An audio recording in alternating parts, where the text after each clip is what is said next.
জয় মাতা দি দর্শক বন্ধু, আমি সঞ্জয় কাপুর কলকাতা পশ্চিম বাংলা থেকে আপনাদের সেবায় হাজির। হ্যাঁ দর্শক বন্ধু, যারা আমার অনুষ্ঠান আজ পর্যন্ত দেখে এসছে তারা জানে যে আমি একটা কথা সবসময় বলি, এবং সেটি হলো ভালোবাসাই ভগবান। ভালোবাসাই ভগবান। হ্যাঁ দর্শক বন্ধু, জীবনে প্রকৃত ভালোবাসা পাওয়া মানে ঈশ্বরকে পাওয়া, ভগবানকে পাওয়া দর্শক বন্ধু। আর একটা বহুদিন আগের একটা বৌদির কথা মনে পড়ছে যে, সঞ্জয়দা, জীবনে যদি ভালোবাসাই পেলাম না তাহলে আর এই জীবন কোনো কাজের নয়। সত্যি কথা। তো দর্শক বন্ধু, আজকের এই অনুষ্ঠানে বর্তমানে প্রত্যেক রাশির ভালোবাসার অবস্থা কেমন চলছে সেটা আজকে আমি এই অনুষ্ঠানে উপস্থাপনা করব। হ্যাঁ দর্শক বন্ধু, মেষ রাশি, ভালোবাসা অবশ্যই টিকবে, কিন্তু আপনার পার্টনার, আপনার প্রেমিক বা প্রেমিকার শাসনের মধ্যে থাকতে হবে আপনাকে, যদি সেটাকে টিকিয়ে রাখতে হয়। বৃষ রাশি, বুধ এতটাই কিন্তু কমজোর যে আমার মনে হয় না ভালোবাসা আদৌ ফিরে আসতে কি নয় একমাত্র রাস্তা বশীকরণ। মিথুন রাশি, হ্যাঁ দর্শক বন্ধু, শুক্র কিন্তু একটা ভালো অবস্থানে রয়েছে, ভালোবাসা অবশ্যই পাবেন, এবং সেখানে রাহুর সাপোর্ট, অর্থাৎ এক থেকে অধিক ভালোবাসা জীবনে প্রবেশ করতে পারে মিথুন রাশি দর্শক বন্ধু।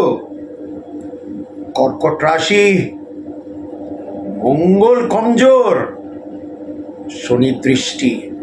শনি কিন্তু ভাঙবে না, কিন্তু বিরক্ত করতে পারে, দুঃখ দিতে পারে, কষ্ট দিতে পারে সেই ভালোবাসার মধ্যে। হ্যাঁ দর্শক বন্ধু, মঙ্গল প্রচন্ড কমজোর, আপনাদের ভালোবাসার জায়গাটা প্রচন্ড কমজোর, কিন্তু শনি ভাঙবে না, কষ্ট দেবে, মানসিক কষ্ট। হ্যাঁ দর্শক বন্ধু। সিংহ রাশি, বৃহস্পতি নিজের ঘর দৃষ্টি দিচ্ছে, ভালোবাসা বজায় রাখতে পারবেন। রাহু একটু ব্যাগড়া অবশ্যই দিতে পারে, অর্থাৎ ভালোবাসার মধ্যে ব্যাগড়া থাকতে পারে কারো না কারো, কিন্তু তা সত্ত্বেও বৃহস্পতি সেটাকে বজায় রাখবে। সিংহ রাশি। কন্যা রাশি দর্শক বন্ধু, আবার সেই শনি কিন্তু মীন রাশির, কিন্তু আমি বারবার বলি शनि तोड़ता नहीं है भाई, शनि जोड़ता है। लेकिन मंगल सामने झगड़ा झाटी अशांति प्रेमिक बा प्रेमिकार संगे अवश्य किन्तु चलते पारे এই সময়ের মধ্যে দর্শক বন্ধু। সেটি হলো কন্যা রাশি দর্শক বন্ধু। তুলা রাশি, রাহু কিন্তু শনির ঘরে পঞ্চমে রাশি থেকে, আমি বলবো না যে রাহু তেমন কোনো ক্ষতি করবে, কিন্তু হ্যাঁ দর্শক বন্ধু, তাও যেখানে রাহুর খেলা সেখানে অবশ্যই সতর্ক, সাবধান এবং চোখ খুলে এগোতে হবে। ভালোবাসা অন্ধ, কিন্তু আপনি অন্ধ হবেন না। তুলা রাশি। বৃশ্চিক রাশি দর্শক বন্ধু, আবার সেই বৃহস্পতি নিজের ঘরকে দৃষ্টি দিচ্ছে, ভালোবাসা বজায় রাখতে পারবেন। বাধা অবশ্যই পড়বে, এতে কিন্তু কোনো সন্দেহ নেই, রাহু ব্যাগড়াও দিতে পারে, কিন্তু বৃহস্পতি সেটাকে বজায় রাখার দায়িত্ব নিতে পারবে অবশ্যই। বৃশ্চিক রাশি। ধনু রাশি দর্শক বন্ধু, মঙ্গল, অশান্তি, ভালোবাসার মধ্যে অশান্তি, বেদনা, কষ্ট আর বলবেন না, কোনো শেষ নেই, কোনো শেষ নেই। একমাত্র ধৈর্য শক্তি রাখা ছাড়া আপনাদের কাছে কোনো পথ নেই দর্শক বন্ধু। ধনু রাশি। মকর রাশি দর্শক বন্ধু, আমি বলবো ভালো, শুক্রর অবস্থান ভালো, রাহু তাকে সাপোর্ট দিচ্ছে। হয়তো তেমনও একটা পরিস্থিতিতে পড়ে যেতে পারেন যেখানে হয়তো এক থেকে অধিক জাতক বা জাতিকা আপনাকে ভালোবাসতে পারে। ইয়েস দর্শক বন্ধু। মকর রাশি।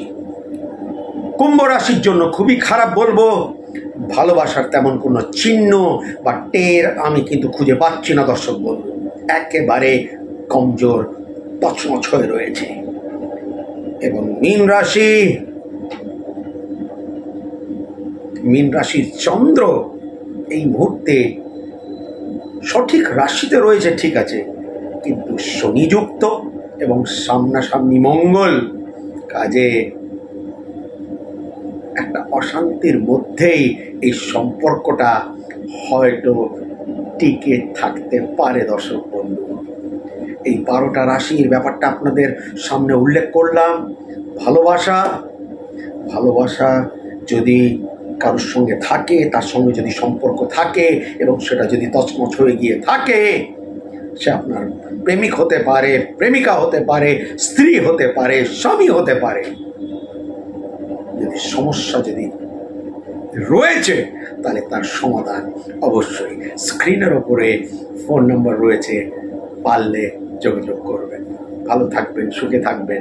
আমি সঞ্জয়।